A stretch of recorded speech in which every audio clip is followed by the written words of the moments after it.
Kenapa kamu harus konservasi alam? Kenapa kamu harus mengembalikan pada ekosistem semula? Terus akhirnya ketika kita protes dibilang wahabi lingkungan. Nah ini kan lucu nih. Make dalilnya adalah dalil ormas Islam. Itu ormas Islam. Dalilnya dalil. Maaf ya teman-teman. Dan benar. Dan apa katanya orang-orang yang bukan muslim yang aku dengar? Tahu nggak Mbak? Itulah agamamu tuh. Ya, Itu agamamu tuh. Kalau lagi ada kepentingan bisa dijual. Bisa dipahami nggak maksudnya?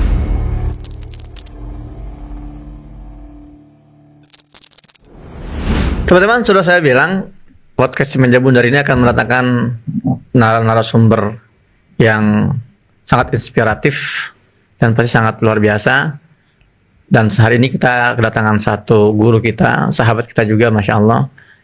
Tapi sebelumnya saya ucapkan sekali lagi selamat datang di Meja Bundar Podcast. Iya. Meja Bundar. Harusnya ada. Benar. Ini di sini ada apa? Bukan. Catur. Oh, Panji. Sini, Mas Panji. Itu gimana ya? Teman-teman, teman-teman sih, saya belum salam ya. Oke. Enggak apa ya, salamnya tengah-tengah ya. Assalamualaikum Waalaikumsalam warahmatullahi wabarakatuh. Selamat datang Ustadz Felix Xiao, Mbak Ciki, Iya, ya, partner kita. Iya. Lagi mau aku latih vokal. Wow. Kan aku guru paling vokal. Vokal nyanyi, Ustaz. Iya, bukan. Vokal yang lain. Kalau nggak salah si Ustadz suaranya makin bagus ya. Konser di itu. Iya, kata orang udah bagus penarikan nafasnya. Yang belum penarikan nyawanya yang belum. Kembali tadi masalah catur tadi. Iya. Terlanjur kita bahas catur. Saya penasaran, emang jago catur gak sih Panji itu? Apa cuman gimmick doang? Kalau ngomong jago itu kan harusnya jago juga ya. Iya, yang masalah ngukur ya, yang aku ngukur juga ya. sembarangan juga sih sebenarnya. Ntar Panji undang saya, kita main catur beneran. Anu bisa main catur ya? Saya Juara ya untuk ya? di Gaza saya sempat juara. Oh. Di apa level kampus. Jago dong antum berarti. Bahaya dong berarti antum. Levelnya berat di Gaza ya, Ustadz ya. Di Gaza ya. Genius. Karena mungkin kalau main catur di sana kalau mau melangkah harus pakai ayat dulu ya. Ya, teman-teman, Ustadz Felix Xiao, Ya. yang selama ini kita tunggu-tunggu kehadirannya, meskipun antum selama Ramadan 90 episode ya nanti ya. Iya, itu dia tuh. Aduh ya Allah. Bayangkan Mudah-mudahan kalian nanti selamat. Ramadan akan disajikan 3 kali 1 hari Iya, bukannya aduh, ya Ustadz Allah. Felix Xiao. Tapi itu yang aku tunggu-tunggu, Ustadz. Ya Allah. Bukan hanya Mbak Cik, kita semua tunggu-tunggu. Mudah-mudahan selamat. Aku sama ibuku tuh suka nyari YouTube yang ada Ustadz Felix, Oh, didengerin sambil ngapain, lap-lap rumah gitu. Oh, Ya, iya. karena itu di mana ada Ustadz Felix itu jaminan engagement dan jaminan view. Waduh, amin. Jaminan ilmu juga, Ustadz. Amin. Tapi gini Ustadz, ada beberapa yang ngomong dan termasuk saya yang merasakannya. Kayaknya Ustadz Ya. Felix ini kok susah banget sih di kontak, dihubungi gitu Ya, ya, betul. diundang. Oke, Itu oke. kenapa? Apakah itu bagian dari strategi dakwahnya Ustadz Asik. Felix? Waduh, scarcity gitu ya. Jadi gini sebenarnya Mbak Ciki juga ke Ustadz Husain juga. Aku udah mulai ngurangin jadwalku itu dari tahun 2019. Sejak COVID berarti. Sebelum Covid. di tahun 2024 itu sudah sampai 95% aku kurangin jadwal kajianku. Karena waktu itu aku berpikir bahwasanya kita udah lama banget ya masuk Islam 2002, ngisi kajian terus sampai satu waktu itu pernah di beberapa tahun itu aku cek dari penerbangan aja itu setahun 75 lebih. Berarti kan lumayan ya. Sabtu Ahad pergi ke kota mana segala macam. Tapi akhirnya di satu titik kita menyadari bahwasanya ini kayak menggarami lautan. Jadi kayak nggak mencapai arti atau nggak mencapai hasil yang aku harapin. Semenjak tahun 2019 sampai tahun 2024 tuh akhirnya kita mencoba untuk dakwah berbasis program, tidak hanya reaktif. Artinya coba kita petain gini ya. Kalau misalnya kita diundang sama misalnya satu lembaga ataupun misalnya masjid dan segala macam, itu kan berarti kita melayani program mereka. Mereka bikin program lalu kemudian kita jadi talentnya program mereka. Nah, aku berpikir kalau misalnya seperti itu boleh nggak? Boleh, dapat pahala, dapat. Tapi masalahnya adalah program dakwah kita nggak keurus nih. Nah, sedangkan yang kita lihat harusnya lebih strategis daripada yang mereka lihat. Nah, maka aku mencoba untuk mengurangi, bukan mengurangi dakwahnya, tapi mengurangi undangan, tapi dari segi intensitas dakwahnya naik. Jadi gitu. Nah, jadi akhirnya kita sekarang ngusahain beberapa program, antaranya adalah Yuk Ngaji, lalu kemudian kita bikin program khusus Baitul Maqdis, lalu kemudian program-program online supaya lebih banyak yang dapat. Nah, jadi itu tujuannya kenapa kita ngurangin. Nah, kalau boleh aku tambahin, ada yang bisa ngundang aku 2. Satu adalah orang yang punya followers ataupun exposure yang bisa dibarter. Karena dakwah berarti kan meluaskan orang-orang yang total jangkauan. Islam, jangkauan. Yang kedua, kalau dia punya sumber daya yang aku perluin, apakah itu adalah networking, apakah itu adalah ilmu, atau apakah itu adalah uang misalnya. Nah, maka aku mau. Misalnya contoh ya, kalau ada orang mau, Ustadz perlu apa sih misalnya dalam dakwah? Aku perlu ini misalnya. Ini masjid ini lagi perlu AC misalnya, atau pesantren kita lagi perlu ini dan segala macam. Nah, itu aku coba untuk bebankan itu pada jamaah yang mau ngundang. Tapi jarang sih yang ngundang karena uang sih. Kebanyakan dua itu tadi. Kalau nggak ilmu ya berarti networking. Atau barter exposure. Nah, itu sih sebenarnya. Kalau ini apa? Kalau ini, nah itu Kan kita berjuang bareng-bareng untuk Betul. Baitul Maqdis. Nah, ini yang ketiga nih. Ada yang ketiga. Oh, Yang Masya ketiga itu ada beberapa yang memang kita penuhi karena guru. Misalnya guruku, misalnya Ustaz Hafiz Abdurrahman ngundang ke pesantren, nggak mungkin aku tolak dong, jadi batu nanti aku. Kalau nggak berkah. Nah, kalau ini yang pertama, karena kita punya program bareng. Karena selalu harus ada waktu untuk Baitul Maqdis. Dan Baitul Maqdis berarti kita berbicara kolaborasi. Kita nggak mungkin sendiri untuk berbicara tentang Baitul Maqdis. Maka kita berbicara tentang satu generasi yang harus kita siapin untuk pembebasan Baitul Maqdis. Dan aku pikir ya Ciki, lalu kemudian Ustadz Hussein ini berada dalam program itu. Masya Allah. Insya Allah, alhamdulillah. Ya alhamdulillah ya. Maka tadi Iya. ketika Ustadz Farid bilang ada dua kriteria, aduh saya nggak masuk dua-duanya saya bilang nih. Iya kan exposure-nya gede juga sebenarnya. Ya, betul Iya, juga iya. sih. Wow, Masya Allah. Nah, terkait Baitul Maqdis, menurut Ustadz, Iya. kita sekarang posisinya lagi di mana? Kita posisinya lagi turun dari segi exposure di 2 tahun terakhir ini, khususnya ketika Israel itu menggunakan strategi licik menurutku ya. Mereka bilang ceasefire, padahal itu adalah sebenarnya menurutku Kepalsuan itu. iya, penjajahan yang terkontrol menurutku. Yes. Jadi kalau misalnya kemarin tuh mereka kayak membabi buta, ini kayaknya surgical mereka kayak apa ya? Mereka dengan melakukan tindakan-tindakan dengan lebih presisi tapi dengan kerusakan yang sama. Karena kita harus ingat, kita dari awal bilang tentang masalah Baitul Maqdis Ustaz ya, bahwasanya kehancuran itu bukan kehancuran fisik. Tapi yang bermasalah adalah kehancuran mental atau pikiran, gitu kan, mental atau pikiran. Dan ini yang paling berbahaya. Artinya ketika Israel tuh menghancurkan secara fisik, kita menang secara mental. Karena Gaza itu kan kayak sudah mau dinobatkan menjadi keajaiban alam yang ke-8 ya. Setelah piramid, lalu kemudian Candi Borobudur dan segala macam, itu keajaiban yang ke-8 tuh. Kenapa? Karena secara mental itu unbeatable. Mereka tuh luar biasa. Jadi dalam keadaan kayak gitu mereka bisa ngajarin orang. Kayak kemarin barusan ceasefire beberapa hari, mereka langsung bikin festival setoran Quran sama nikahan. Aku bilang, kapan mereka ngapalnya? Hebat ya. Paham gak sih maksudnya? Iya, Kapan iya. mereka ngapalnya gitu maksudnya? Kita di situasi kayak gini aja kita nggak ngapalin Quran kayak mereka. Lah mereka itu dibombardir ngapalin Quran. Setelah ceasefire mereka setelah, aku bilang gila. Maksudnya ini kan sikap mental kayak gini yang nggak dimiliki oleh seluruh dunia gitu maksudnya. Iya. Nah artinya itu justru kita akan thriving di situ. Tapi begitu di zaman sekarang ketika mereka bisa menunjukkan seolah-olah fisik itu nggak ada, tapi mereka lagi mau ngancurin mental orang-orang bahwa di sana tuh baik-baik aja. Dan kita harus ingat bahwasanya Gaza ataupun Palestina, Baitul Maqdis itu dimulai penjajahannya bukan dengan penjajahan fisik, tapi dengan penjajahan mental. Hingga ketika penjajahan mental itu terjadi, fisik gampang banget. Aku pernah ngomong tentang 10 stages of genocide. Michael Stanton. Michael Stanton tuh membagi ada 10 tahap genosida. Dan di antara 10 tahap itu, bayangin Ciki, 8 di antara 10 itu adalah perkara non fisik. Apa aja, Ustadz? pengkondisian, Kurang betul. lebih. Ya, pengkondisian, lalu Mental kemudian gitu. pembagian, Labelisasi. segregasi, labelisasi, diferensiasi dan segala macam. Nah, sampai level eksterminasi dan genosida. Itu adalah sampai persekusi dan eksterminasi, genosida yang kita maksud itu. Itu didahului oleh 8 sebelumnya. Nah, 8 sebelumnya itu bukan tidak penting, lebih penting daripada pembunuhan itu. Makanya mereka bilang gini, kalau kita sudah selesai di 8 fase yang lain atau fase non fisik, maka membunuh itu adalah the easiest part. Membunuh adalah hal yang paling mudah untuk bisa kita lakukan karena kita udah selesai untuk Pengkondisian itu. Gini, nanti kalian tolong cari ya footage Netanyahu baru-baru dia mengeluarkan statement bahwa senjata kami itu sekarang tuh sosial media. TikTok. TikTok disebut TikTok Itu kan? TikTok. Itu Tapi dia. mereka kalah di sosial media. Nah, udah itu dia. obvious banget kejahanamannya. Itu mereka akui. Jadi mereka akui. Jadi di New York, lucu tuh, di New York atau di Washington aku lupa, di Amerika lah. Netanyahu itu ketemu dengan para influencer gede Demi. di Amerika dan dia ngarahin, we are losing. Dia bilang, kita sekarang sedang hancur di bidang sosial media. Dan sekarang senjata bukan rudal, bukan apapun. Dia bilang senjata adalah sosial media, khususnya TikTok. Maka TikTok udah dibeli. TikTok udah dibeli sama bosnya Oracle.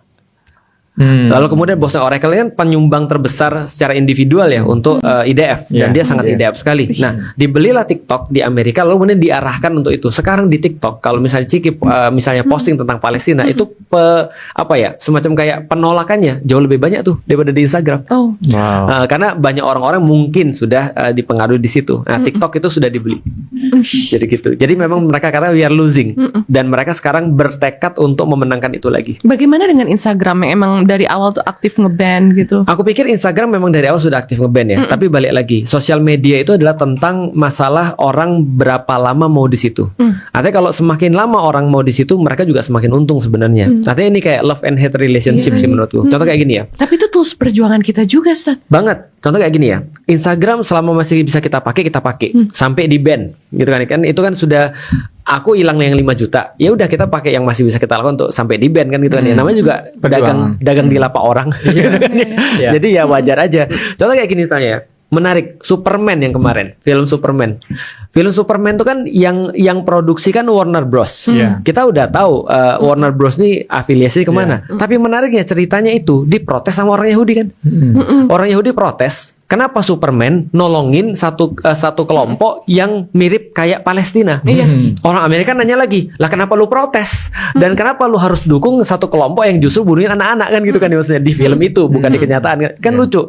Dan lucunya lagi adalah aktor yang main jadi Superman David Corenswet itu dan aktris yang main jadi Supergirl yang jadi Easter egg-nya yang di film itu nanda tanganin loh sebuah fakta koalisi untuk orang-orang yang anti terhadap Zionis. Kan lucu kan? Ini kan kayak love and hate relationship kan ya. Artinya di satu titik Warner Bros-nya dukung Israel, di satu titik yang lain mereka mempromosikan bahwasanya konflik Israel Palestina dijelaskan untuk orang-orang yang nonton Superman. Iya. Nah, artinya kita manfaatin aja apa yang bisa kita Gini, Tat, manfaatin. kalau saya melihatnya tadi ya, film seperti ini mereka paham banget sebetulnya memang relate dengan perkataan tadi Mbak Ciki ya. Terus gimana dong, kita kan perjuangan kita di situ gitu ya. Betul. Sebetulnya mereka tahu banget perjuangan utama ini adalah dunia nyata, Betul. bukan dunia maya. Betul. Itu yang mereka pahami. Maka pergerakan mereka di dunia nyata itu lebih masif. Karena dunia maya ini pada akhirnya hanyalah alternatif sebetulnya Iya. kan. Jadi mereka mau sehancur apapun di dunia maya, tapi di dunia nyata mereka masih solid. Iya. Dan itu yang mindset itu yang mau saya sampaikan sebetulnya di banyak konten-konten saya itu saya bilang ayo teman-teman, perjuangan kita itu harus kita kembalikan porsinya gitu loh. Oke. Our main battlefield kita itu sebetulnya dunia nyata. Kalau kita menjadikan dunia maya seolah itu adalah main battlefield, bukan alternatif battlefield, ya sekarang yang terjadi apa? Masjid-masjid kosong. Ya, dialihkan dari situ. Iya, perjuangan lapangan itu jadi kosong, aksi itu jadi sepi. Karena kita sudah mengambil jalur instan. Udahlah kita perjuangannya hashtag aja lah. Iya. Perjuangan kita ini aja lah, zoom aja lah. Gitu. Iya. Harusnya semuanya saling terkalibrasi gitu Iya. kali. Harusnya terkalibrasi, namun tetap porsi utamanya tetap dunia nyata. Iya. Karena genosida itu pada akhirnya kan dunia nyata, bukan dunia maya kan. Betul. Itu yang nanti kalau kita terlalu terjebak dalam kubangan jebakan dunia maya, nanti kayak yang tadi Mbak Ciki ceritain, orang itu jadi akan bergeser point of view-nya. Orang dianggap valuable kalau punya follower banyak. Itu kan karena jadi dia sudah terlalu candu, orang Ustadz ini akan lebih didengar kalau dia punya lebih banyak follower. Betul. Itu salah satu dampak dari sihir dunia maya. Dan yang tadi makanya mereka masih bisa bermain di dalam dunia maya sekalipun terlihat kontradiksi kan. Karena sekali lagi mereka juga meyakini ini adalah alternatif battlefield, bukan main battlefield. Artinya kalau di dunia maya itu tipuannya udah kayak gitu, apalagi di dunia nyata gitu maksudnya. Jadi jangan cukupkan pada dunia maya. Ya, seperti itu. Gimana? Ada yang mau diketahui lagi lah tentang Palestina? Iya, aku tuh ngeliat beberapa hal rada relate sama kondisi sekarang lagi, Stat. Aku tuh baru balik banget dari beberapa titik-titik kebencanaan. Betul. Karena ulah keserakahan para penguasa ya, Iya. banjir gitu ya. Betul. Gila sih, orang-orang tuh lapar, Stat. Ya. Gimana ya? Aku Bencana bingung yang ngomongnya. terjadi di Gaza sebenarnya kita lihat juga terjadi di rest of the world termasuk Indonesia. Itu maksudnya ya. Banyak orang-orang juga kelaparan di Indonesia ketika bencana kemarin. Dan Ciki baru datang dari mereka ngelihat gitu ya. Terus gimana maksudnya point of view-nya gimana tuh? Ada kesamaan dan Gimana ya? Pemerannya beda tapi kejadiannya sama gitu. Iya ya. Dan aku tuh khawatir pemerintah kita banyak belajar dari Netanyahu. Aduh, disensor aja kalau Iya, nggak nggak berkenan. apa-apa sih. Cuman gimana ya? Iya. Kayak sebuah kebohongan atau visual tampilan itu bisa dikonstruk Iya. yang mengkapitalisasi kesengsaraan orang. Iya, menjual kesedihan Dan orang. itu sakit banget kita Iya. sebagai sesama warga ngeliat itu. Oke. Aku bingung lagi, maaf Stat, Nggak emang apa-apa. gimana Gini, ya? bayangkan Mbak Ciki, saya hidup dalam kondisi seperti itu 12 tahun di Gaza. Iya. Artinya saya melihat kelaparan di depan mata. Tapi antum nggak sharing terus di media sosial kan? Ya karena saya tidak menunjukkan itunya gitu loh. Betul. Karena ya pada akhirnya Karena antum belum mau nyalon kali. saya pernah diundang oleh salah satu televisi lokal Gaza Palestina sebagai seorang humanitarian kan. Dia nanya gini ke saya, Pak Muhammad Hussein, Anda bagaimana cara Anda menggambarkan Palestina ke mata dunia? Saya bilang gini, untuk menarik air mata itu ada dua cara, itu yang saya yakini ya. Satu, kita lihat kehancuran, kita lihat Kengerian. kemiskinan, kengerian, itu orang akan nangis. Kedua, kita lihat prestasi dan pencapaian serta harapan mereka. Orang juga akan nangis. Tapi apakah air mata yang satu beda sama dengan air mata yang kedua? Beda. Air mata yang kedua itu lebih powerful. Iya. Hubungannya itu ada hope, harapan yang ternyata. Betul. Bilang. Jadi ketika orang melihat, oh ternyata orang Gaza juga sejenius itu loh. Ternyata seambisius itu loh, sepinter itu loh. Akan ada ikatan yang lebih kuat. Betul. Dan itulah yang menjadi inspirasi kan. Kalau tadi kita bicara masalahnya bagaimana warga Gaza menghafal di tengah kebohongannya, menghafal Quran atau tiba-tiba setoran gitu ya. Iya. Begini kalau yang saya pahami, 2 tahun ini anak-anak Gaza ya mereka tidak sekolah ya, karena genosida kan. Iya. Tapi mereka sibuk menyekolahkan kita. Iya. Mereka mengajarkan kita apa itu arti. Dengan harga yang sangat mahal, Stat. Dengan harga sangat Dengan mahal. nyawa. Iya, bukan dengan kapur tulis, tapi dengan darah-darah itu. Iya. Mereka ajarkan kita apa itu pengorbanan, perlawanan, persatuan. Dan salah satu hasil dari pengajaran mereka, Global Smooth Flotilla. 47 negara, kita hadir ke Tunisia, ke Italia, ke Spanyol. Naik kapal-kapal kecil mengarungi lautan Mediterania, kemudian juga harus menghadapi Zionis dengan semua senjatanya. Ini adalah pelajaran berharga dari Gaza gitu loh. Dan saya juga melihat fenomena ya yang ada di Indonesia. Itu saya juga ketika browsing, mohon maaf, melihat ada seorang bapak mencari anaknya kan, tanahnya itu yang dijebak, ya Allah, saya bilang. Itu kita sebagai seorang manusia pasti sedih sekali ya. Dan nggak tahu, kalau saya sih otomatis kalau itu saya langsung lempar ke Gaza. Bayangkan di Gaza itu bukan tanah, kalau tanah kan masih gitu bisa ke tangan gitu ya. Puing-puing bangunan. Dan sampai saat ini teman-teman saya mau ingatkan, ada 15.000 jenazah syahid yang masih tertimpa reruntuhan dan yang belum ketemu. dievakuasi. Betul. Artinya sebenarnya situasinya adalah situasi yang sama. Dan kalau kita lihat dari akarnya, kita lihat coba dulu akarnya di dalam Al-Quran itu, surat Al-Baqarah kan ada 2 ya. Yang Allah bilang bahwasanya menjadi sifat iblis. Aba wastakbar. Aba wastakbar ini adalah kalau di bahasa Inggris kan ignorance itu aba, wastakbar itu adalah arrogance. Nah, ternyata itu berkaitan juga dengan dua hal yang menjadi protesnya malaikat kenapa manusia disuruh ke dunia. Dia tahu tuh manusia pasti akan membuat 2 kerusakan. Yang pertama adalah yufsiduna fil ard. Mereka akan membuat kerusakan di muka bumi. Yang kedua adalah wayasfikut dima. Mereka akan menumpahkan darah. Berarti dua dosa ini ada 2 hasil. Ignorance itu akan menghasilkan, menurut Mbak Ciki yang mana? Apakah ignorance akan menghasilkan kerusakan atau kerusakan di bumi atau pertumpahan darah? Dua-duanya lah. Salah satu aja. Kerusakan di bumi. Kerusakan di bumi. Itu Berarti, mungkin yang paling dekat mungkin ya. kalau arrogance berarti menghasilkan pertumpahan darah. Betul. Jadi ignorance, orang yang bodoh amat, mereka pasti akan merusak bumi. Iya. Kalau orang yang arrogance, dia memandang yang lain rendah sehingga berhak mati demi dia. Ya Gua yang paling hebat, gua ras paling utama, gua adalah orang yang terjanji, nggak ada yang lebih baik selain gua lebih pintar daripada dia. Akhirnya dia akan despising orang dan akan bunuh orang, kan gitu kan ya. Berarti ignorance akan menghasilkan kerusakan alam seperti kata malaikat, arrogance akan menghasilkan pembunuhan terhadap orang-orang, pembunuhan massal. Yang terjadi pada Gaza itu jelas arrogance. Dia merasa dia lebih berhak daripada orang lain. Dia merasa bahwa dia yang boleh hidup, yang lain nggak boleh hidup. Kalau ada misalnya mengganggu kehidupan dia harus mati. Tapi kalau ada dia ganggu kehidupan orang, wajar. Ini kan yang terjadi pada kasusnya Israel. Dalam kasusnya Indonesia itu ignorance. aba, bodoh amat. Mereka nggak peduli. Kan orang bilang gini, kita itu meminjam sumber daya alam itu kita pinjam, bukan minjem dari atas, tapi kita minjem dari anak-anak kita. Karena kita harus kembaliin pada anak-anak kita. Karena anak-anak kita tidak akan mungkin bisa bertahan tanpa adanya alam. Tapi kok bisa ada orang ketika dia didesak untuk ditanya, seperti apa misalnya konservasi alam? Kenapa kamu harus konservasi alam? Kenapa kamu harus mengembalikan pada ekosistem semula? Terus akhirnya ketika kita protes dibilang wahabi lingkungan. Nah, ini kan lucu nih. Make dalilnya adalah Dan itu dalil dari ormas Islam. itu ormas Islam. Sakit banget sebagai Dalilnya dalil maaf ya teman-teman. dan benar.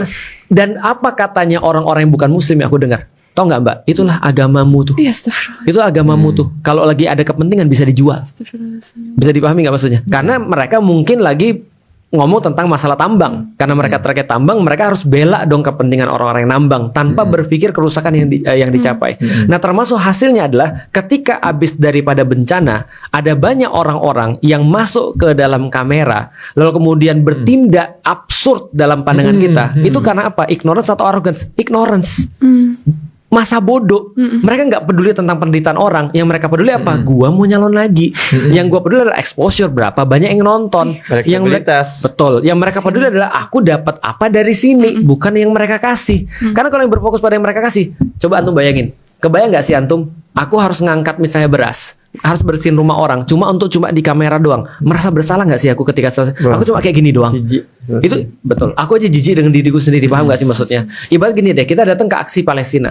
Antum kebayang nggak ada orang-orang yang pergi aksi, atau nggak usah orang lain deh, aku pergi aksi Palestina cuma untuk datang sana foto-foto terus aku pulang, aku lepasin lagi bajuku cuma untuk bertanggung jawab pada orang-orang followersku aja. Itu kan aneh kan? Aneh. Nah, coba bayangin, itu kan ignorance banget tuh. Nah, berarti dosa asalnya sama, ignorance. Ignorance akan menghasilkan kerusakan alam, arrogance akan menghasilkan pembunuhan terhadap manusia. Jadi kalau Ciki tadi bilang, kok ada kesamaan ya? Sama-sama dua dosa yang mengakibatkan itu semua. Sama itu. ini Sar, kalau menurut aku punten pisan, rootsnya itu sama. Apa ya? Bukan pemerintah, oke. Leaders yang terlalu hubbu dunia, terlalu cinta dunia. Iya. Indonesia mungkin ada uang yang sangat menggoda, jadi mereka mengeksekusi banyak hutan, tambang dan lain sebagainya. Nah, kalau dikaitkan dalam kasus Gaza dan Israel, ya mungkin ya penjajahan itu di dalamnya juga ada banyak kekayaan yang mereka inginkan gitu. Kalau hubud Dan dunia, mungkin kekuasaan juga yang lewat Abraham Accord itu mereka bisa dapat banyak keuntungan. Iya. Ya mungkin ya salah satu kesamaannya itu juga. kalau hubud dunia kayaknya bukan hanya Indonesia dan Israel Iya atau sih. Indonesia, Gaza atau Indonesia, tapi aku pikir seluruh The negeri leaders Muslim. of the world ya. Iya, semua negeri Muslim pasti hubud dunia. Contoh misalnya kayak gini ya, sesederhana gini. Profesor pernah mengatakan kan, Profesor Abdul Fattah pernah bilang sama kita, bahwasanya ilmu itu jauh lebih penting daripada kekuatan yang lain. Karena kekuatan yang lain itu dibangun dari ilmu, seperti fondasi ilmu, membangun seluruh bangunan yang ada di atasnya. Apa bangunannya? Kekuatan politik, kekuatan militer dan segala macam. Perlu waktu aku untuk benar-benar memahami kata-kata ini. Justru aku paham banget ketika aku ngelihat 2 tahun terakhir ini. Kenapa? Orang yang punya kekuatan politik dan punya kekuatan militer ternyata bantu musuh.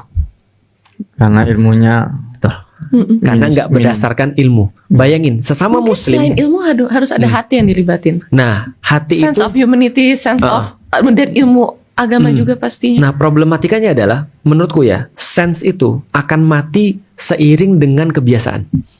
Kan kata Rasul kan gitu kan ya, bahwa saya maksiat itu kita lakukan tuh seperti kita tuh nitikin tinta hitam di sebuah kertas yang putih. Awalnya tuh kelihatan banget, tapi lama-lama dititikin terus, hilang sense-nya. sense-nya hilang. Nanti kita nggak bisa bergantung pada sense. Nah, yang membuat sense itu menurutku ya adalah ilmu, karena ilmu itu menjadikan kita tuh punya sesuatu. Contoh kayak gini ya. Orang yang punya ilmu tentang sesuatu beda dengan orang yang tidak punya ilmu tentang sesuatu. Jangankan manusia, mohon maaf, tai aja jadi bernilai karena ilmu. Kemarin aku baru baca. Bayangin antum, ada tai nilainya 300 miliar. Hah? Serius. Apaan itu? Maka kita ngomongin ekstrim kan tai. 300 miliar. Bagi orang yang nggak tahu, itu cuma sekedar tai. Kita setiap hari keluarin, gitu kan ya. Tapi tai ini bernilai, tahu nggak kenapa? Karena ada ilmunya. Karena tai ini fosil Viking yang udah berusia 2000 tahun. Wah. Paham gak sih maksudnya? Dari situ mereka dapat, oh, Ada value-nya. berarti ini beda, value-nya beda kan ya. Nah, balik lagi kalau kita bicara tentang Gaza ataupun Indonesia, kenapa sih mereka sampai nggak punya hati seperti tadi itu? Karena mereka tidak punya ilmu, atau ilmunya mereka tidak mereka pakai, sehingga bagi mereka dunia lebih menarik daripada akhirat. Misalnya contoh kayak gini deh. Aku tanya pada diriku sendiri atau tanya pada Ustadz Husain. Andaikan ya, kita jadi pemimpin salah satu negeri. Dan kita tahu, kita punya resiko pasti. Ketika kita bantu Gaza misalnya. Resikonya apa? Kita diturunin, kita mati, atau negara kita bubar. Tapi kalau antum jadi pemimpinnya, antum bantu atau enggak? Pastilah. Kalau aku, ilmu kita sudah sampai pada satu titik, Ciki. Kalau kita tidak melakukan itu, kita akan dihantui oleh pertanyaan-pertanyaan. Lu manusia atau bukan sih? Apa gunanya lu punya kekuasaan kalau kekuasaan lu nggak lu pakai? Apa gunanya lu punya mulut kalau mulut lu nggak lu pakai? Kayak kita misalnya ditanya, dalam level kecil kita kehilangan akun 5 juta followers. Itu banyak. Dan itu aku bergantung di situ untuk beberapa hal misalnya, untuk menyebarkan dakwah dan segala macam. Tapi coba bayangin ya, untuk apa aku punya platform 5 juta itu kalau aku nggak bisa pakai untuk nyebarin yang aku yakini. Itu sama kayak Es yang aku bilang itu loh. Es One Piece mati dipukul sama Akainu, bolong. Padahal dia bisa lari. Tapi aku ditanya, kenapa Es bodoh banget mau mati di situ padahal dia bisa lari? Aku bilang, justru kalau dia lari dan dia buang seluruh prinsip hidupnya dan dia harus hidup dengan itu, aku pikir dia bunuh diri juga sih sebenarnya. Paham gak sih maksudnya? Iya. Kayak Tiago ketika dia nulis surat pada orang-orang Gaza. Aku rela mati demi salah satu di antara kalian. Greta ketika ditanya, kenapa kalian mau mati demi orang-orang Gaza? Padahal kalian nggak pernah kenal orang-orang ini. Mereka jawab apa? Karena kalau kami hidup dan kami harus menyaksikan semua ini dan tidak berbuat apapun, itu lebih parah daripada hidup. Kayak nggak waras. Betul, nggak waras kan? Nah, tapi kan orang-orang ini kan nggak merasa begitu. Artinya ilmu mereka nggak sampai di titik itu kan? Ilmu ya Iya. kuncinya.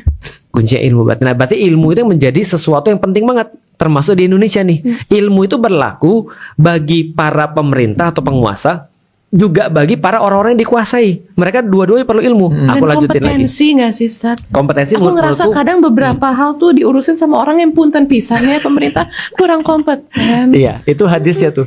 Ketika Ada sesuatu diserahkan pada orang yang tidak berilmu, maka Itu turunlah awal kehancuran. Betul. Kalau kata Mas Bagus Mulyadi, inkompetensi itu awal segala kehancuran, bahkan Nih. lebih membunuh daripada banyak penyakit berbahaya. Itu diomongin sama Rasulullah. Maka aku tadi nyampein lanjutan daripada Ustadz Husain tadi, yang mengatakan bahwasanya tugas daripada demokrasi, beliau katakan di offline tadi, itu adalah memperbodoh orang. Itu ada hadisnya tuh. Ingat ya Ustadz, Allah mencabut ilmu bukan dengan begitu saja, tapi dengan Kematian para ulama. mewafatkan para ulama. Begitu ulama wafat, dalam hadis ini kata Rasulullah, maka yang terjadi pertama kali adalah, kata Rasulullah, begitu immediate effect setelah terjadinya wafat para ulama adalah terpilihnya pemimpin yang bodoh. Itu immediate effect. Daripada ketika ulama-ulama wafat tidak ada lagi ilmu, immediate effect adalah terpilihnya pemimpin yang bodoh. Karena pemimpin yang bagus nggak laku. Terpilih pemimpin bodoh, setelah itu kata Rasulullah mereka akan membuat kebijakan-kebijakan bodoh. Dan setelah itu kebijakan-kebijakan bodoh itu akan menghasilkan kehancuran total pada manusia. Oke. Tapi gimana cara kita juga look up ke ulama-ulama yang knowledgeable? Ini semoga aku nggak salah ngomong Iya. ya. Kalau salah pokoknya edit aja ya.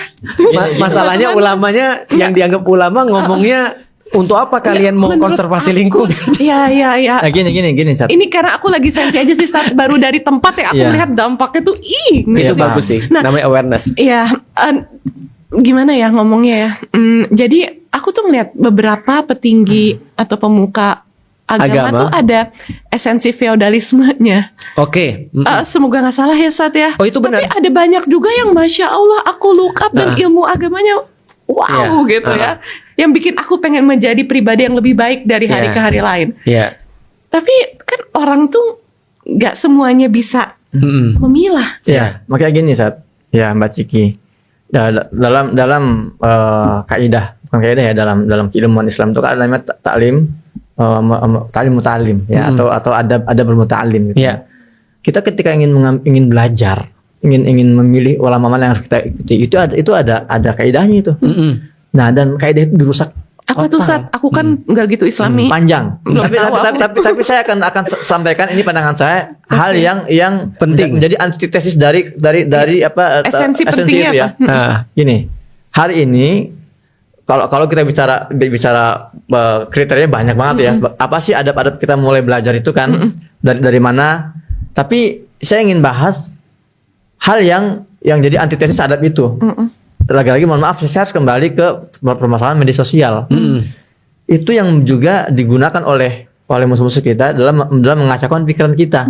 Bayangkan gini deh, dengan segala kemudahan akses medsos, kita nih sekarang nge-scroll, muncullah seorang ulama, dia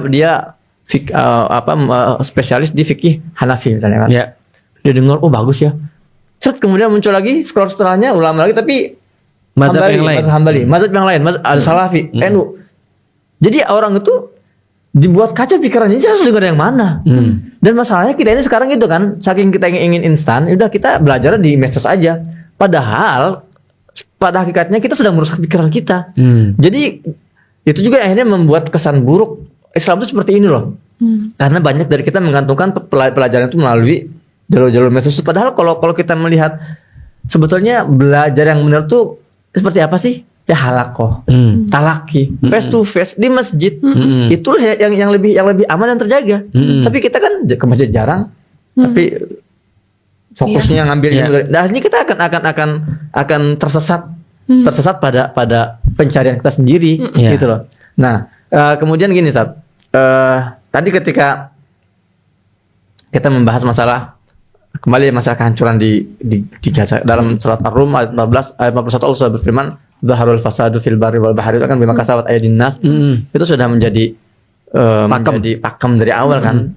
Kerusakan ini semua kerusakan yang terjadi di lautan dan daratan itu kembali ke tangan manusia. Uniknya ketika saya baca tafsir ini, tafsir ulama terdahulu, mereka masih belum memahami konteks ini secara lengkap. Makanya tafsir saya lihat tafsir Al-Baghawi misalnya atau tafsir Ibnu Katsir mengembalikan bahwa yang dimaksud dengan akibat kerusakan tangan lain itu adalah kemaksiatan.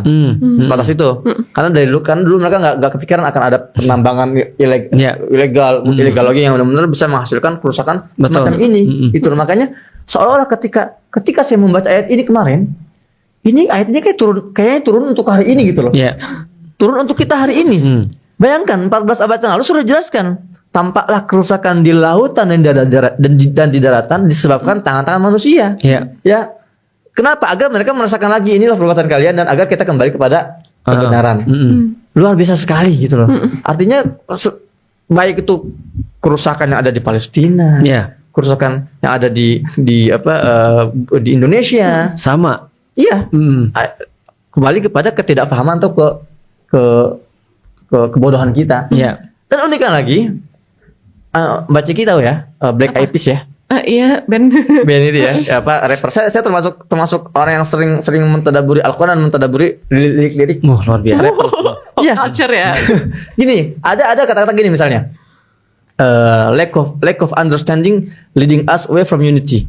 Itu kata-kata di Black Eyed Peas. Minimnya pemahaman itu akan membawa kita pada jauh daripada persatuan. Lack of understanding leading us away from unity. Ini dalam banget kata-kata ini loh. Jadi pada akhirnya kita nggak akan bisa bersatu karena kebodohan tadi. Betul. Gitu kan? Kemudian kalau bicara masalah tadi pencitraan dengan mengkapitalisasi masyarakat itu juga ada dalam satu lagu yang sama. Dia bilang gini, wrong information always shown by the media. Negative images is the main criteria, infecting the young mind faster than bacteria. Kids wanna act like what they see in the cinema. Kata-katanya empat baris ini kena banget loh. Tentang bagaimana media sengaja menampilkan propaganda. Kemudian anak-anak yang melakukan apa yang dia tonton. Ini keren banget. Makanya saya termasuk orang yang kalau menikmati musik itu bukan karena musiknya, tapi karena mereka tuh brainstorming loh kalau bikin lirik itu, dan mereka benar-benar mengambil intisari itu dari fenomena sosial mereka, dan itu bisa kita gunakan untuk kita mendiagnosa sekitar kita. Gimana Tad? Nah, itu yang tadi disampaikan tadi, berarti problemnya kan adalah berarti ilmu kan ya? Ya ilmu, karena semua menurutku ilmu itu kan bisa jadi pisau bedah ya. Misal kayak gini deh, kita nonton film. Kayak, gak usah nonton film deh, Ustadz Husen dengerin lagu yang sama dengan aku dengerin lagu yang sama, pasti kita beda dengan cara yang berbeda. Beda lagi dengan Ciki misalnya dengan lagu yang sama, pasti bedanya dengan cara yang berbeda. Artinya problematikanya tadi, Ustaz, balik lagi kepada kalau memang dunia ini sekarang sudah hancur akibat tidak adanya ilmu, maka pertanyaan Ciki tadi menjadi penting. Siapa harus didengerin ulamanya? Karena ulamanya sekarang yang seolah-olah jadi ulama adalah justru mereka misalnya justru memperbolehkan eksploitasi alam atau malah ribut untuk posisi misalnya, atau bahkan mohon maaf seperti yang tadi Ciki sampaikan tadi, feodalism yang kuat banget akhirnya menghasilkan fakta-fakta yang kita lihat kayak pelecehan seksual dan segala macam. Artinya semua tipu daya ini yang tadi dibilang lewat lagu-lagu tadi itu terjadi di depan mata kita, bahkan sampai level yang dikatakan ulama. Kan gitu kan ya. Nah, maka memilahnya ini seperti apa? Karena menurutku ya, propaganda itu adalah alat, tergantung siapa yang pakai. Iya. Kalau misalnya yang pakai adalah orang yang benar, itu juga akan menyebar seperti bakteri. Maka aku bilang kan idea is like a virus. Contagious. Betul, dia akan menyebar. Cuma dia perlu orang inang hidup.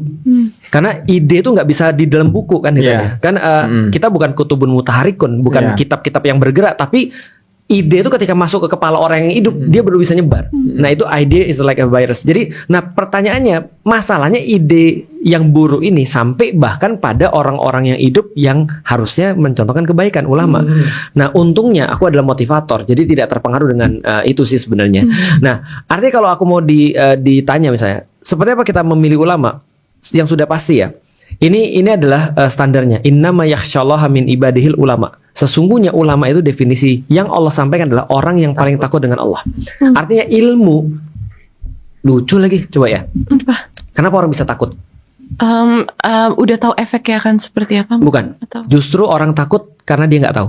Oh, oke. Karena takut itu adalah akumulasi daripada ketidaktahuan. Maka teknisi listrik yang sudah belajar listrik, dia bodoh amat karena dia tahu kapan kesetrum, kapan nggak kesetrum. Tapi kalau kita nggak ngerti, kita ngeri banget bersentuhan dengan yang namanya listrik. Sama kayak api, damkar itu santai aja. Ini ya Bu ya, lihat nih ada ini ya kompor bocor ya, udah dia santai aja, tinggal pakai tangan selesai. Sedangkan kita panik karena kita nggak tahu. Artinya di dunia kalau kita tahu semakin banyak, kita semakin nggak takut. Tapi bedanya dengan akhirat adalah semakin kita tahu banyak, kita makin takut Allah. Itu bedanya tuh. Nah, makanya ulama itu adalah orang yang punya ilmu untuk urusan akhirat. Makanya dia dikatakan yang paling takut di antara hamba-hamba Allah namanya para ulama. Berarti itu adalah kriteria pertama, dia takut Allah atau tidak. Kalau dia takut Allah, berarti dia tidak akan pernah untuk takut pada yang lain. Satu, berarti dia nggak dikendaliin yang lain. Contoh ya, Imam Hasan Al-Basri itu pernah berkata begini. Kalau mau lihat salah satu pembeda antara ulama benar atau ulama nggak benar, lihat aja sekelilingnya siapa. Dia bilang, aku tidak menemukan sesuatu yang lebih menjijikkan daripada ulama yang mendatangi pintu penguasa. Karena kata dia misalnya ya, Anda pernah lihat, balik lagi tai lagi nih, lalat mengurubungi tai. Kata beliau. Nah, kotoran. Maka kata beliau, ulama yang dekat dengan pintu ulama Seperti lalat itu ya. lebih buruk daripada itu. Itu berarti salah satu contoh nih. Berarti aku bertanya-tanya, kenapa sih beliau bilang begitu? Aku bilang iya juga ya. Beliau juga ngejelasin karena dia bilang ini, yang mau lu cari apa? Andaikan ada orang biasa nyari ulama, penguasa nyari ulama, jelas dia pengen apa? Ilmu. Karena ulama tuh mau dicari apa? Duit gak ada nih. Ilmu lah. Duit yang gak ada, koneksi dia gak ada kan ya. Dia nyari ilmu dong. Tolong dong aku dijelasin kayak gini, jelas. Tapi apa yang dicari oleh ulama yang pergi ke penguasa? Tapi enggak juga, Seth. Beberapa tahun terakhir juga banyak kok calon penguasa yang dekat ke ulama. Nah, enggak nyari ilmunya tapi betul, nyarinya elektabilitas kan, exposure. Nah, itu tadi. Nah, terus kemudian ulama ini dekat penguasa, yang dicari apa? Yang dicari pasti bukan ilmu. Karena mohon maaf, penguasa tidak punya ilmu. Yang dicari berarti adalah sesuatu yang dia punya, kekuasaan. Kualitas. Menarik lagi, ada seorang sufi pernah diundang ke istana. Kalau nggak salah diundang ke istananya Hajjaj bin Yusuf. Kan ngeri banget nih orang. Oh ya. Pembunuh pro kan. Para ulama juga dibunuh sama dia. Tapi karena ulama ini punya sesuatu yang luar biasa, dia dipanggil cuma untuk dikatakan, kamu jangan ngomong ini lagi ya. Aku nggak mau kamu ngomong ini lagi. Jangan pernah ngomong lagi, jangan pernah kritik orang lagi. Dia bilang, emang kamu siapa? Terus ditanya, aku tahu kamu orang gila. Gini aja deh, kamu minta apa aku kasih, asal jangan ngomong lagi. Dia bilang gini, aku minta sama Allah aja yang punya dunia dan seisinya. Nggak pernah aku minta dunia. Padahal Allah yang punya. Sama kamu aku mau minta apa? Kan kamu nggak punya apa-apa. Dia ngomong gitu. Akhirnya udah, ini orang gila, udah pulang. Artinya balik lagi kepada ciri ulama. Menurutku yang pertama adalah ciri ulama, dia nggak takut selain pada Allah. Kalau dia nggak takut selain pada Allah, dia nggak nganggep bahwasanya, mohon maaf ya, penguasa itu penting. Itu yang pertama dulu tuh.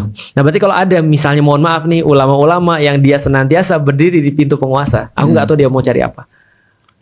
Iya. Carinya Nah, berarti cari yang jauh dari Kualitas. situ. kekuasaan. Mungkin nih husnuzonnya ya, mungkin ulama yang ke penguasa itu biar lebih menyebarkan Kebaikan. nilai ajarannya mungkin Nah, ya. makanya. Atau mengontrol gitu ya Betul. Nah, kebijakan. Mungkin, betul. mungkin. Beliau ngomong gitu. Hmm. Ulama-ulama bilang satu-satunya alasan yang benar ketika ulama pergi ke pintu penguasa adalah untuk Kritik. muhasabah, Kritik ya. untuk kritik, untuk muhasabah. Karena itu adalah afdolul jihad, itu adalah jihad yang terbaik. Hmm. Dan yang bagus menurut Imam Hasan Al Basri lagi adalah dibalik. Kalau ulama pergi ke penguasa adalah sebuah kehinaan, tapi kalau penguasa pergi ke ulama adalah sebuah kemuliaan. Masya Allah. Harusnya begitu tuh. Nanti ulama yang datengin penguasa. Harusnya penguasa datengin yang datengin ulama. Dia diterima di masjid. Dan ingat kan Imam Hasan Al Basri sama Khalifah Umar bin Abdul Aziz ya. Jadi Umar bin Abdul Aziz pengen minta nasihat. Padahal Umar bin Abdul Aziz ini juga sudah setara level ulama gitu kan ya. Iya, Dia pengen minta nasihat, duduknya di depan, suruh mundur. Ya ini majelis ilmu, nggak karena kamu pemimpin lantas Masya kamu tiba-tiba bisa langsung paling depan gitu kan ya. Mundur sana. Wow, itu adab juga ya Sat Itu ya? adab. Makanya kayak kemarin Luar aku kan aku datang ke acara Ustadz Numan. Ciki di depan tuh aku lihat sama bapaknya. Aku di belakang. Oh, ada Ustadz. Nama Oh, Ali sebelumnya acara Ustadz ya? Iya, aku datang di belakang tau nggak kenapa? Karena aku datang telat. Aku datang telat. Aku di atas terus aku ke bawah telat. Aku bilang, panitia bilang, Ustadz ke depan. Aku bilang jangan. Itu nggak beradab. Kenapa orang lagi jelasin tiba-tiba kita nongkrong di depan tuh, nyelonong di depan. Kan kita takut mengganggu. Ya udah aku di belakang aja. Ya. Ternyata setelah di belakang terus Ustadz Numan bilang, ya di belakang orang ignorance gitu kan. Enggak, maksudnya guyonan aja. Tapi maksudnya ya balik lagi kepada penguasa dan ulama. Penguasa itu ketika mendatangi ulama, dia tidak berkurang kemuliaannya, justru bertambah. Tapi sebaliknya nggak bisa terjadi. Kecuali muhasabah. Gitu. Nah, itu salah satu contoh gimana kita melihat orang yang ngajarin kita. Pertanyaannya, gimana ada orang mau ngajarin ilmu kepada orang yang bisa membuat orang tuh pikirannya bertambah atau tidak termakan propaganda yang tadi. Sedangkan dia sendiri masih termakan propaganda. Iya. Kan gitu kan maksudnya. Maksudnya gini, kalau dunia masih menarik bagi orang, ilmu apa yang dia mau sebarin? Iya. Iya. Ustaz, bicara propaganda ada yang menarik, Ustaz. Antum yang selama ini kita bergelut di dunia edukasi Palestina ya pasti Iya. nggak asing dengan hadisnya Maimunah kan? Ya, Maimunah binti Sa'ad seorang pembantu. betul. Aku suka lagi kisah itu. Nah, jadi gini, ini salah satu yang antara antum bilang, Ustaz bilang propaganda itu kan alat ya, Iya. bisa digunakan Untuk seperti, kebaikan. untuk kebaikan, untuk keburukan. Mm-mm. Dan hadis Maimunah itu menunjukkan bagaimana efektivitasnya seorang Nabi SAW menggunakan propaganda untuk Palestina. Nah, luar biasa. Ketika bayangkan seorang pembantu, qalat ya Nabi Allah afsina fi Baitul Maqdis. Wahai Nabi Allah, kata Maimunah, berikanlah kami fatwa terusin tentang Baitul Maqdis. Dan Betul. hari itu yang saya pernah bahas ya waktu itu ya. Baitul Maqdis itu hari itu kan bukan tema pembahasan Yang orang hype. emak-emak Benar.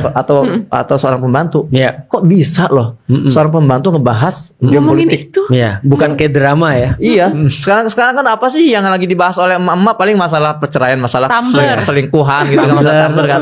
Perselingkuhan. Iya lagi. Tapi di masa itu seorang pembantu, seorang budak interupsi Nabi dan membahas satu permasalahan geopolitik Baitul Maqdis yang sedang direbutkan oleh dua imperium besar Persia Ya. Romawi kan.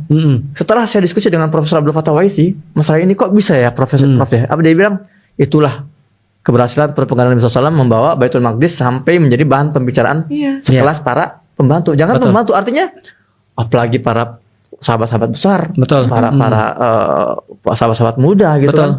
kan. Kalau pembahasan ini sudah sampai ke pembantu, betapa berhasilnya propaganda Nabi SAW masalah Benar. Baitul Maqdis. Tapi itu kan yang dilakukan Ustadz Felix, Ustadz Hussein Gaza, kayak building the culture of Baitul Maqdis. Iya, Jadi harusnya semakin begitu banyak sih. orang-orang tuh aware gitu dan jadiin itu jadi bagian dari perjuangan bersama. Iya, walaupun aku merasa Indonesia masih jauh sih. Iya lagi. Indonesia masih jauh karena gini ya, Hollywood itu udah bikin koalisi yang tanda tangan kalau nggak salah 50-an artis. Koalisi untuk tidak bekerja sama dengan produser Zionis. 50-an udah tanda tangan. Kemarin yang ketika Hinds Call itu diputar di festival film itu kan mendapatkan standing ovation terbesar. Terlama. Terlama. Berapa? 22 menit ya? Aku pikir dia 22 menit tepuk tangan. Wow. Bayangin. Itu berapa tepukan dia? Nggak, Kalau maksud, dihitung ya. kita berdiri 20 menit aja capek. Tapi di lapangan things not really change. Betul.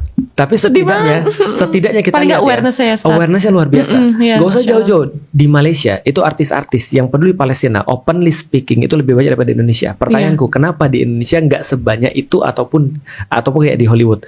Itu tamparan sih buat aku. Nah, ya memang mungkin kita merasa udah ya jauh banget sih di antara sebelum 10 tahun yang lalu jauh banget orang aware tentang Palestina. Tapi menurutku belum cukup. Iya. Kenapa? Karena harusnya lebih banyak lagi artis-artis yang openly speaking tentang Palestina. betul. Contoh kayak gini ya. Sadar nggak sih kita di dunia maya, orang di Instagramnya nulis ya misalnya ya Yohanes 4:17. Itu keren banget. Ini pasti orang sangat religius. Dan orang-orang pejabat nulis kayak gitu merasa nggak ada masalah. Tapi pejabat muslim akan merasa sangat-sangat khawatir ketika dia nulis QS misalnya.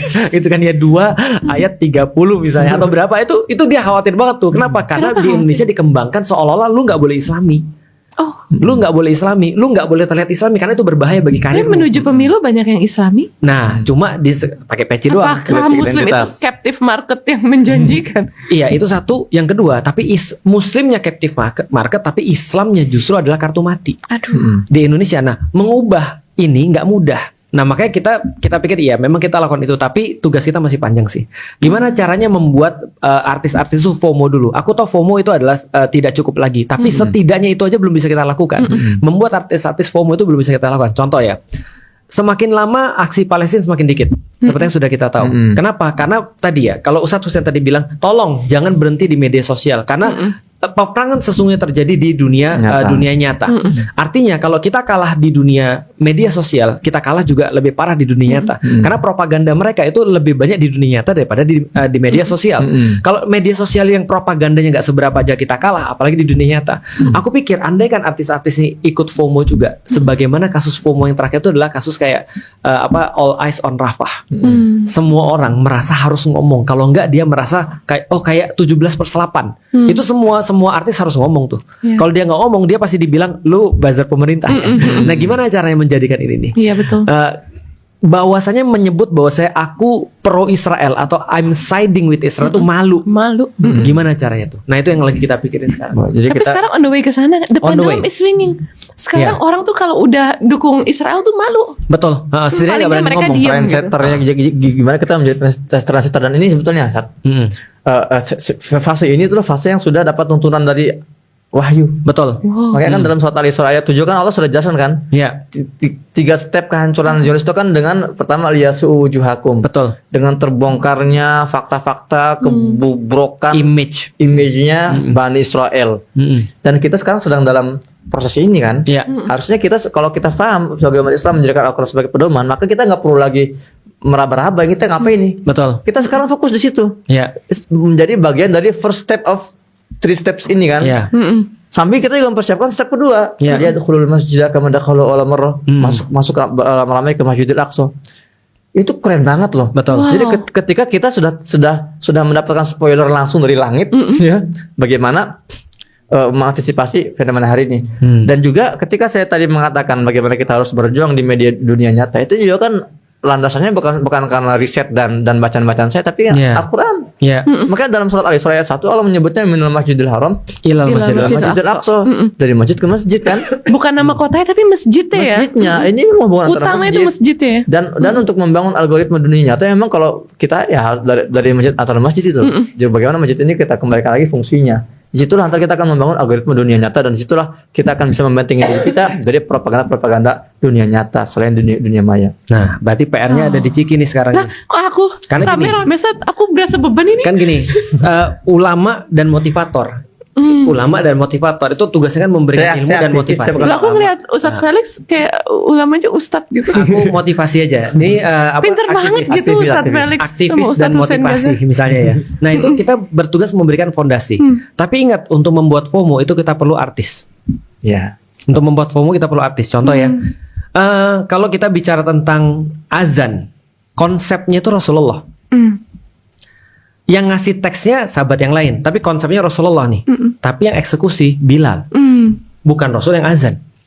Nah, baru viral tuh, ya kan? Nah, berarti untuk urusan artis-artis ini mesti ada artis juga. Contoh misalnya kayak Death to the IDF, itu yang perform artis. Iya. Kalau Ustadz yang ngomong, habis sudah Waduh. tuh. langsung dibilang antisemit dan segala macam. Udah radikal banget itu. Nah, mereka bilang ini artis mau ngomong apa? Nah, berarti Memang ada tugas bedanya masing-masing. gitu ya. Nah, berarti kita sudah kita udah gelar tikernya, tinggal Ciki yang perform. Waduh, Supaya orang berpikir kalau Ciki aja sudah, apalagi yang lain. Dan Ciki jangan salah loh, Ciki kan sudah melakukan bikin lagu udah, bikin karya udah dan segala macam. Itu bukan tidak berpengaruh loh. Ada banyak orang yang merasa Ciki aja yang kayak gitu, itu mau untuk bersuara. Aku cuma nano influencer, nggak sebanyak Ciki misalnya followersnya, kenapa nggak bersuara juga? sebenarnya itu salah satu tujuanku bikin Cikigo. Ada banyak Palestine seriesnya. Jadi kayak building silent resilience gitu loh. Nah. Kayak misalnya kemarin aku ke titik-titik bencana. Betul. Aku tetap pakai pin Palestine gitu di samping bendera Indonesia. Terus sesekali pakai vest Palestine Cikigo. Jadi orang tahu bahwa orang yang peduli sama Palestina segitunya juga peduli banget sama apa yang terjadi di Indonesia. Iya. Bahkan itu di tempat yang dusun-dusun babi ngambang aja saya datang, Stan. Iya, Iya, gimana udah ketemu babi ngambang berapa banyak? Iya, beberapa sih miring gitu, lucu tapi ya Ke kiri atau ke kanan? aku nggak tahu, Stan. Di sekitar ini kalau dari Medan tuh kayak 3 jam gitu lah, Iya. Tanjung Pura, Hinain, Langkat ya. Kan di sana tuh ini ya 50-50 kalau aku tanya kepala dusunnya. Ada banyak yang non muslim juga dan kita tuh bantu semua, Stat. Betul. Bener-bener kita bantu. Nggak pilih-pilih. Heeh. Ciki baru ketemu babi ngambang kan? Iya. Beliau udah ketemu babi ngomong. Beneran di Ben Gvir. Babi ngomong. Palestina Oh, banyak gitu. bukan Ben Gvir. Jadi saat kita ini sudah hampir sejam ya. Iya. Terakhir nih saat saya selalu membuat narasi langkah strategis. Oke. Dan secara nggak sadar sebetulnya yang dilakukan oleh Mbak Cik ini adalah langkah strategis Betul. seorang artis. Dan rame-rame juga, Stat. Iya, Lebih artis Ustadz Felix mah Ustadz Husin. Gini maksud saya artis dalam artian artis seniman ya. gitu Nanti ya, aku dengan- ajarin vokal ya nanti ya. Wah, dengan Doremi. dengan menanamkan pesan-pesan dalam busananya dalam outfitnya itu strategis banget loh. Iya, Kalau seorang ini- seniman. ha. Ini yang kita pulang dari Global Sumut, Stat. Langsung aku bikin Break the Siege. Wow. Gitu. Dan Oh saya ini Break the hasil dari Siege. pengalaman yang kemarin ya. Iya, karena kan 20 hari di pelabuhan dengan uncertainty yang kayak gitu Betul. ya, saya gambar aja biar waras. Iya betul betul. Nah, Bagus. Antum Ustaz sebagai seorang aktivis dakwah Ya. yang masya Allah ya sangat dikenal dan motivator di kalangan teman-teman influencer. Apa langkah strategis antum dalam memberikan edukasi kepada masyarakat tentang pentingnya Baitul Maqdis dan pesan bahwa kalau Baitul Maqdis ini sehat, itu dampaknya buat kita semua loh. Ya, Profesor amanahin kepada kita untuk menjadi tempat pusat persiapan ilmu untuk pembebasan Baitul Maqdis. Nah, karena itulah aku kepikir terus gimana caranya Indonesia bisa jadi proper untuk pusat ilmu persiapan pembebasan Baitul Maqdis. Maka sekarang kita lagi mempersiapkan aplikasi untuk bisa dinikmati oleh banyak banget orang. Kita nyiapin juga media-media pembelajaran untuk bisa dinikmati banyak banget orang. Kepalaku tiap hari ketika bangun itu selalu berpikir gini, bagaimana caranya Islam ini bisa lebih mudah dinikmati oleh orang, lebih cepat dinikmati oleh orang, dan lebih banyak dinikmati oleh orang. Nah ini Mudah, sekarang cepat dan banyak. cepat, banyak, dan mudah. Nah ini sekarang ujung tombak daripada penyebaran Islam menurutku adalah ide Baitul Maqdis. Karena keberkahannya memang luar biasa sih. Narasinya ya. Iya, jadi keberkahannya luar biasa. Coba antum bayangin ya. Susah banget kita tuh jelasin ke orang tentang bagaimana pentingnya persatuan.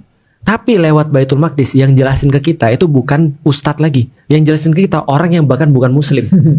GSF itulah Global Support gila. Iya kan, mereka jelasin kan betapa pentingnya persatuan yang kita tuh nggak pernah bisa jelasin dengan sempurna selama 2 tahun.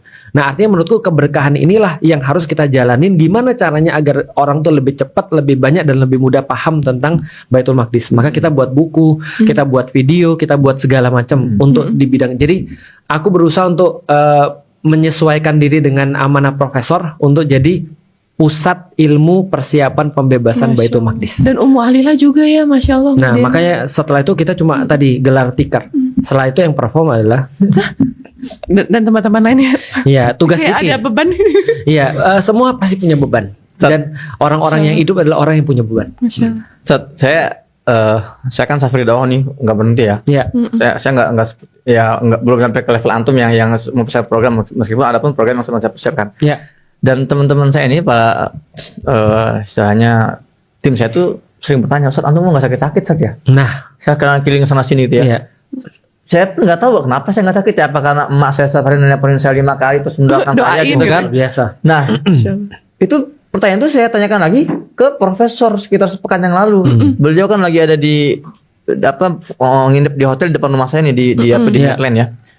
Saya ketemu beliau sama anak-anak saya bawa tuh. Prof, antum Masya Allah, Prof, sudah setua ini tapi kok semangatnya. 73. Iya. 73 tahun loh, iya. Dan Iya. sendiri ya traveling. Iya. Terus Dan penyakitnya udah banyak banget. dan tapi sehatnya bugar luar biasa. Iya, makanya. Apa dia bilang? Wallahi ini adalah keberkahan Baitul Maqdis. Antum tahu nggak Masya yang terjadi apa? Anaknya itu ngasih tahu ke kita, jangan kasih bapakku durian lagi. Oh. Dengan alasan apapun dia minta, jangan kasih. Tapi dia bilang apa? Dia minta durian. Luar biasa loh. Itu dari 3 tahun yang lalu atau 4 tahun yang lalu itu sudah dibilang sama dokter. Analisisnya adalah tidak boleh makan durian dan barang-barang yang bahaya lagi. Karena hidup dia sudah semakin dekat Aduh. ujungnya. Tahu nggak dia bilang apa? Izinkan aku mati dalam keadaan berdakwah ke Indonesia. Aduh, Masya Itu Allah. Indonesia, specifically Iya, itu Indonesia. pesan dia sama anaknya ketika Masya Allah. harus ngelepas ke Indonesia. Artinya dia bilang mati pun nggak apa-apa, asal Tapi dalam perjuangan. perjuangan. Aduh, keren banget. Lebih spesifiknya perjuangan narasi Baitul Maqdis ya. Iya, betul. Dan kalau saya sih juga merasakan, saya yakin Ustadz Felix juga merasakan lah bagaimana ada keberkahan yang kita rasakan benar-benar nyata gitu. Betul. Lah. Ketika bahas Baitul Maqdis, kemudahan di lapangan. Padahal kita masih boleh makan durian. kita masih Beliau itu nggak boleh makan durian. Tapi Masya Allah ya. Tapi kesehatannya minta luar makan biasa. durian itulah keberkahan Baitul Maqdis. Jadi aneh, maksudnya melangkahi apa yang sudah dipesanin sama dokter. Aku aneh sih. Maksudnya secara umur dan secara ini beliau tuh ngomong nggak berhenti gitu kan ya. Beliau ngisi nggak habis-habis. Mobilitasnya luar biasa. Aku bilang kalau aku jadi beliau udah ya mungkin itulah keberkahan orang-orang Gaza ya, orang-orang Palestina. Ya mungkin ini yang terjadi pada Ustadz Husain tadi ya. Iya. Kenapa Dan dia- Mbak Sigi juga pasti merasakan lah bagaimana ya. Saya masih sebetulnya. sakit-sakit sih. Alhamdulillah aku juga masih sakit sih. Ustadz Husain Ya, tuh kayak nggak berpenyakit sama sekali gitu. Ya, karena mungkin Ampun. hati-hati. Ada satu lagi yang nggak pernah sakit. Firaun. Istighfar. Enggak. Maksudnya gini. Kita coba kasih tau ya. Kita merasa banget keberkahan Baitul Maqdis bukan hanya pada tubuh. Ada orang yang pada tubuhnya kayak profesor kayak Ustadz Husain. Ada orang yang pada keberkahan pada keluarganya. Oh, Masya Allah. Aku merasa pada keluarga sih. Maksudnya kita lebih mudah ngajarin anak-anak, lebih mudah nurut dan segala Iya, macam. betul. Dalam hidupku secara pribadi keberkahan waktu, benar. Orang nanya, kapan sih belajarnya? Kapan sih ini? Aku bilang, nggak tahu aku. Gitu kan ya. Ustadz kan padat banget dari 2019 sampai ke depan Iya, nih. Betul. Baca bukunya apa itu kapan? Nah. Apa di perjalanan atau apa? Bisa di spill? Karena aku motivator, jadi nggak perlu belajar ya. Enggak. Jadi gini. Knowledge-nya masuknya dari Motivasi mana? diri sendiri. Oh, jadi gini ya, aku kasih satu rahasia. Aku meyakini ilmu bukan dari belajar. Belajar itu cuma proses memataskan diri, tapi ilmu itu datangnya dari Allah. Iya. Makanya di dalam Al-Quran Masa langsung harus Iya, ada makanya begini. rabazitnya ilma gitu kan. ternyata begitu. Di dalam Al-Quran tidak ada satupun kata-kata ilmu kecuali kata-katanya diberikan, bukan mendapat loh, tapi diberikan. Betul ya. Betul. Jadi diberikan oleh Allah. Artinya kalau diberikan itu sama kayak rezeki. Berarti kita cuma melakukan sesuatu, belajar itu kesyukuran kita, bukan cara kita untuk mendapatkan ilmu. Kesyukuran kita belajar, kesyukuran kita bekerja. Rezeki yang ngasih Allah dan ilmu itu adalah rezeki. Oke. Namanya itu ilmu laduni kalau bahasanya itu. Iya, Ladunia cuma ilmu. aku nggak yakin Ustadz Felix nggak pernah baca. Pasti bacaannya banyak. Aku pernah dengar di salah satu video Escape. Aku lupa lah Iya. detailnya apa. Cuman aku kayak nangkep, wah Ustadz Felix emang banyak banget baca. Iya. Dan kita kan harus kembali menjadi the ummah of reading kan, Betul. Iqra kan. Rata-rata aku baca buku di tahun-tahun masa-masa primeku itu 80 buku per tahun. Buset, Ya masa-masa prime. Sekarang 20-40 paling. Per tahun ya. Iya, banyak betul. itu. Mm-mm. Iya, Iya. ampun. Wajar lah. Insyaallah. Semoga jadi motivasi buat kita semua. Iya, dari Biar- motivator ya. Ya, Biar menjadi umat yang membaca lagi. amin. Umat Iqra. Teman-teman, ini sudah terasa sudah sejam lebih kita ngobrol. Oh iya. Memang ini kita masih mau ke Dimas ya. Iya. Kita belum masuk ke materi loh ya. Kita kapan dong ngobrol sama Ustadz Felix lagi? Iya, Ayo, insya Allah. ayo. Biar makin Makanya. pinter gitu. Waduh. Iya, Sat. Ya, Saya kalau Ustadz Husain Gaza udah pinter Iya. banget. Astagfirullahaladzim. Teman-teman, nanti pada satu poin ketika kita membahas Baitul Maqdis, bahkan masih banyak yang menyangka bahwa pergerakan kita ini pergerakan sekedar satu kemanusiaan ya. Tapi pada satu titik teman-teman akan sadar bahwa pergerakan kita ketika bersuara untuk Palestina adalah pergerakan untuk mengubah arah peradaban dunia. Betul. Nanti gitu.